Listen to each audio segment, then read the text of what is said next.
औरंगाबाद शहराचं नाव संभाजीनगर करण्यात यावं ही अनेक वर्षांपासून मागणी करण्यात आली। कारण ही सर्वप्रथम मागणी सुरू झाली ते म्हणजे दिवंगत नेते बाळासाहेब ठाकरे यांची छत्रपती संभाजीनगर या ठिकाणी असलेल्या सभेपासून। त्यांची सभा सांस्कृतिक क्रीडा मैदान या ठिकाणी असताना त्यांनी या शहराचा उल्लेख जो होता तो संभाजीनगर केला आणि त्यानंतर या शहराला कशाला हवं औरंग्याचं नाव, या शहराला हवं छत्रपती संभाजीनगर नाव, ही भूमिका घेत शिवसेना उद्धव बाळासाहेब ठाकरे पक्षाने तेव्हापासून मागणी केली। आणि त्यानंतर तत्कालीन मुख्यमंत्री उद्धव ठाकरे यांनी पदावरून जात असताना, पदाचा निरोप घेत असताना त्यांनी एक महत्त्वाचा निर्णय घेतला, तो म्हणजे शहराचं नाव बदलण्याचा। आणि त्यांनी नावही बदललं, त्यावेळेस शहराचं नाव त्यांनी केलं संभाजीनगर। मात्र त्यानंतर काही वेळानंतरच, काही कालावधीनंतरच या ठिकाणी नवीन मुख्यमंत्री बनलेले म्हणजे तत्कालीन एकनाथ शिंदे यांनी याला स्टे दिला, म्हणजे छत्रपती संभाजीनगर या शहराचं नाव करण्याचा त्यांनी निर्धार घेतला। फक्त एकेरी उल्लेख नको, तर या शहराला संभाजीनगर नाव न देता छत्रपती संभाजीनगर असं नाव देण्यात यावं अशी मागणी केली। म्हणजे त्यांनी प्रयत्न केला आणि त्यानंतर या शहराचं नाव छत्रपती संभाजीनगर देखील झालं। आणि त्यानंतर शहरातील काही ठिकाणी उद्धव ठाकरे हे मुख्यमंत्री असताना एक बोर्ड लागला होता, तो म्हणजे सुपर संभाजीनगरचा। त्यानंतर हा संघर्ष सुरू झाला। अखेर या शहराचं नाव औरंगाबाद नंतर छत्रपती संभाजीनगर करण्यात आलं। शहराचं नाव संभाजीनगर देखील झालं।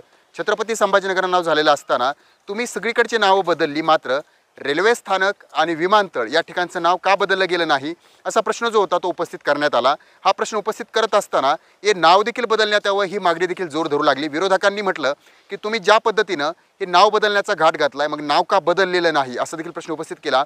अखेर रेल्वे स्थानक आणि विमानतळ या दोन जागेवरच्या नावाचा प्रश्न उपस्थित झाला। आता अखेर आपण जर पाहत असाल तर या ठिकाणी हे नाव देखील बदललेलं आहे। 2 दिवस झालेत नाव बदलून, कारण आता छत्रपती संभाजीनगर रेल्वे स्थानक असं नाव या ठिकाणी पाहायला मिळतंय। मात्र हे नाव जरी बदललेलं असलं तरी सुद्धा संघर्ष काय अजून थांबलेला नाहीये। संघर्ष सुरू झालाय तो म्हणजे या नावाच्या पाठीवरून। कारण ज्या परिपत्रकामध्ये हे नाव देण्यात आलंय ते म्हणजे मराठीमधील छत्रपती संभाजीनगर, हिंदीमधील छत्रपती संभाजीनगर, इंग्रजीमधील छत्रपती संभाजीनगर, तर त्यासोबतच उर्दूमधील छत्रपती संभाजीनगर।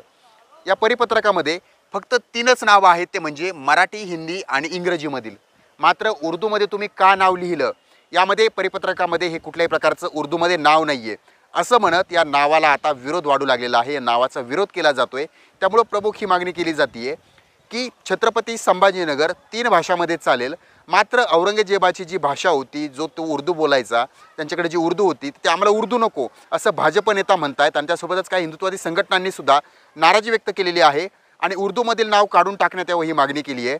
भाजपचे आमदार संजय केनेकर यांनी या ठिकाणी सांगितलंय की बऱ्याच ठिकाणी आपण पाहत असाल तर उर्दूमध्ये नाव नसतं, मात्र मग छत्रपती संभाजीनगर या रेल्वे स्थानकावरच उर्दूमध्ये नाव कशाला हवं असं म्हणत त्यांनी याला विरोध केलेला आहे। आणि देशातील, राज्यातील बहुतांश स्टेशनवर जर पाहिलं तर उर्दूमध्ये नाव नाही आहे, त्यामुळे हे नाव काढून टाकण्यात यावं ही मागणी जी आहे ती केली जाते। कारण औरंगजेब जरी गेला असला, त्याचं औरंगाबाद हे नाव जरी गेलं असलं, औरंग्या जरी गेला असला, तरी तुम्ही त्याची भाषा आमच्यावर थोपताय, म्हणजे आमच्यावर त्याला लादताय, ही भावना जी आहे ती भाजप आमदार संजय केनेकर यांनी व्यक्त केलेली आहे आणि त्यांनी याला विरोधही वाढवलेला आहे।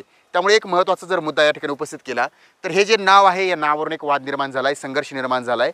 आणि ज्या पद्धतीनं एक नियम म्हणतोय की परिपत्रकामध्ये जे लिहिलेलं असतं तुम्ही तेच टाकायला हवं, मात्र या ठिकाणी उर्दूमध्ये नाव टाकलंय, त्यामुळे हा वाद पेटलाय, संघर्ष पेटलेला आहे। त्यामुळं ज्या अधिकाऱ्यानं पेंटरला, या ठिकाणी ज्या चित्रकाराला हे नाव टाकायला लावलं त्या अधिकाऱ्यावरही कारवाईची मागणी केली जाते। आणि महत्त्वाचं म्हणजे हे नाव पुसून टाकण्यात यावं ही मागणी करण्यात येते। हे नाव या ठिकाणी लावून, म्हणजेच नाव या ठिकाणी बनवून 2 दिवसही झाले नाही, मात्र याला विरोध जो आहे तो वाढत आहे। त्यामुळे एक प्रमुख भूमिका, प्रमुख मागणी या नेत्यांची ही आहे, हे नाव नकोय, हे नाव काढण्यात यावं, हे नाव बदलण्यात यावं। त्यामुळे आता हे पाहणं महत्त्वाचं असणार आहे। सत्ताधारी आमदारांनी ही मागणी केली आहे, हिंदुत्ववादी संघटनांनी ही मागणी केली आहे। या विरोधानंतर हे नाव असंच राहतं की काढलं जातं, आणि जर हे नाव असंच राहिलं तर या संघटना, हे भाजप आमदार काही वेगळी भूमिका घेतात का काय, हा प्रश्न उपस्थित असताना यानंतर पुढील वाद आणि पुढील संघर्ष कसा असेल याकडे लक्ष देणं ही महत्त्वाचं आहे। हा वाद थांबेल का, हा वाद या ठिकाणी असाच वाढेल, हा एक महत्त्वाचा प्रश्नचिन्ह उपस्थित करतंय। सचिन बडे, लोकशाही मराठी, छत्रपती संभाजीनगर। लोकशाही मराठी, ऐका, पहा, जागरूक रहा।